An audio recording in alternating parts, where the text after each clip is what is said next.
ಇವತ್ತಿನ recipe protein rich ಆಗಿರುವಂಥ salad ಮಾಡೋದು ಹೇಗೆ ಅಂತ ನೋಡೋಣ. ಡಯಟ್ ಮಾಡ್ತಾ ಇರೋರಿಗೆ ಆಗಲಿ ಅಥವಾ ಮಕ್ಕಳಿಗೆ ನಾವು ಊಟದ ಬದಲಿಗೆ ಆಫ್ ಪೋರ್ಷನ್ ಇದನ್ನು ಕೊಡೋದ್ರಿಂದ ತುಂಬಾ ಹೆಲ್ದಿ. ಈಗಿಲ್ಲಿ ನಾನು ಒಂದು ಕಾಬೂಲ್ ಕಡಲೆನ ಒಂದು ಬೌಲ್ನಷ್ಟು ತೊಗೊಂಡಿದ್ದೀನಿ. ಅದನ್ನು ರಾತ್ರಿ ಇಡೀ ನೆನೆಸಿಟ್ಟು ಹಾಗೆ ಬೇಯಿಸ್ಕೊಂಡು ತೊಗೊಂಡಿದ್ದೀನಿ. ಒಂದು 3ರಿಂದ 4 ವಿಷಿಲ್ ಬೇಯಿಸ್ಕೊಂಡಿದ್ದೀನಿ. ನಂತರ ಇದಕ್ಕೆ ಸ್ವಲ್ಪ ಉಪ್ಪು ಹಾಗೆ ಸ್ವಲ್ಪ ಪೆಪ್ಪರ್ ಪೌಡರ್ನ ಸೇರಿಸ್ಕೊಳ್ತಾ ಇದ್ದೀನಿ. ನಂತರ ಖಾರದ ಪುಡಿ, ಖಾರಕ್ಕೆ ಎಷ್ಟು ಬೇಕಾಗುತ್ತಷ್ಟು ಖಾರದ ಪುಡಿ, ಕಾಶ್ಮೀರಿ ಚಿಲ್ಲಿ ಪೌಡರ್ ಯೂಸ್ ಮಾಡೋದ್ರಿಂದ ತುಂಬ ಒಳ್ಳೆಯದು. ನಂತರ ಇಲ್ಲಿ ಧನಿಯಾ ಪೌಡರ್ನ ಸೇರಿಸ್ಕೊಳ್ತಾ ಇದ್ದೀನಿ. ಸ್ವಲ್ಪನೇ ಸಾಕಾಗುತ್ತೆ ಧನಿಯಾ ಪೌಡರು. ಇಷ್ಟನ್ನು ಸೇರಿಸಿ ಚೆನ್ನಾಗಿ ಫ್ರೈ ಮಾಡ್ಕೊಳ್ಬೇಕು. ಲೋ ಫ್ಲೇಮಲ್ಲೇ ಮಾಡ್ಕೊಳ್ಬೇಕು, ತುಂಬ ಹೈ ಫ್ಲೇಮಲ್ಲಿ ಮಾಡ್ಕೊಳ್ಬಾರ್ದು.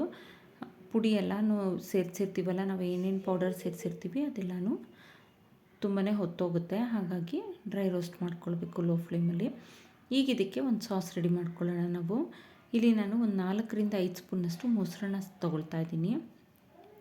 ಸ್ವಲ್ಪ ಗಟ್ಟಿ ಮೊಸರು ಇದ್ದರೆ ತುಂಬ ಒಳ್ಳೆಯದು. ಸ್ವಲ್ಪ ತೆಳು ಇದ್ದರೆ ಅಷ್ಟು ಕ್ರೀಮಿ ಕನ್ಸಿಸ್ಟೆನ್ಸಿ ಬರೋದಿಲ್ಲ. ಹಾಗಿದ್ದಾಗ ಇದಕ್ಕೆ ಬೇಕಿದ್ರೆ ಒಂದು ಅರ್ಧ ಪನ್ನೀರ್ನ 2 ಕ್ಯೂಬ್ ಹಾಕ್ಕೊಳ್ಬೋದು.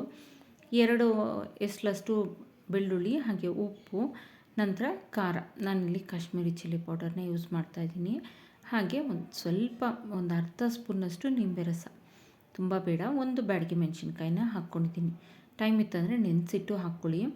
ಈಗ ಅದನ್ನೆಲ್ಲ ರೆಡಿ ಮಾಡಿಕೊಂಡು ನಾನಿಲ್ಲಿ ನೋಡಿ, ಇಲ್ಲಿ ರೆಡಿಯಾಗಿರೋಂಥ ಚೆನ್ನಾಗೆ ತುರಿದಿಟ್ಕೊಂಡಿರೋಂಥ ಕ್ಯಾರೆಟು, ಹಾಗೆ ಸಣ್ಣಕ್ಕೆ ಹೆಚ್ಚಿ ಉದ್ದಕ್ಕೆ ಇಟ್ಕೊಂಡಿರೋಂಥ ಈರುಳ್ಳಿ, ಹಾಗೆ ಸೌತೆಕಾಯಿನೂ ಸಹ ಸಣ್ಣಕ್ಕೆ ಹೆಚ್ಚಿಟ್ಕೊಂಡಿದ್ದೀನಿ ನಾನು. ಸ್ವಲ್ಪ ಉದ್ದುದ್ದಕ್ಕೆ ಮಕ್ಕಳಿಗೆ ಹಾಗೆ ತಿನ್ನೋಕ್ಕೆ ಚೆನ್ನಾಗಿರುತ್ತೆ ಅಂತ. ಹಾಗೆ ಇಲ್ಲಿ ಮಾಡಿಟ್ಕೊಂಡಿರೋಂಥ ಸಾಸು, ಅಂದರೆ ಕ್ರೀಮ್, ನಾವು ಏನು ಮೊಸರು ಎಲ್ಲ ಹಾಕಿ ಮಾಡಿಟ್ಕೊಂಡಿದ್ವಲ್ಲ ಅದನ್ನು ಇದಕ್ಕೆ ಸೇರಿಸ್ಕೊಳ್ತಾ ಇದ್ದೀನಿ. ಬಾದಾಮಿ ಇತ್ತಂದರೆ ಬಾದಾಮಿ, ನೆನೆಸಿಟ್ಟಿರೋ ಬಾದಾಮಿ ಸಹ ಹಾಕ್ಕೊಂಡು ರುಬ್ಕೊಂಡ್ರು ಸಹ ಟೇಸ್ಟ್ ತುಂಬ ಚೆನ್ನಾಗಿರುತ್ತೆ. ಮಕ್ಕಳಂತೂ ತುಂಬ ಇಷ್ಟಪಡ್ತಾರೆ. ಲಂಚ್ ಬಾಕ್ಸಿಗೆ ಅಥವಾ ಸ್ನ್ಯಾಕ್ಸ್ ಬಾಕ್ಸಿಗೆ ಎಲ್ಲ ಈ ರೀತಿ ಹೆಲ್ದಿಯಾಗಿ ಮಾಡಿಕೊಡ್ಬೋದು. ಡಯಟ್ ಮಾಡ್ತಿರೋರಾದರೆ ಇದು ನೋಡಿ, ಇದಿಷ್ಟು ಒಬ್ಬರಿಗೆ ಪರ್ಫೆಕ್ಟಾಗಿ ಸಾಕಾಗುತ್ತೆ.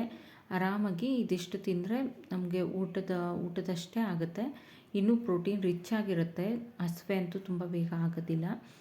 ಈ ವಿಡಿಯೋ ಇಷ್ಟ ಆದಲ್ಲಿ ಲೈಕ್, ಶೇರ್ ಆ್ಯಂಡ್ ಸಬ್ಸ್ಕ್ರೈಬ್ ಮಾಡಿ. Thank you for watching.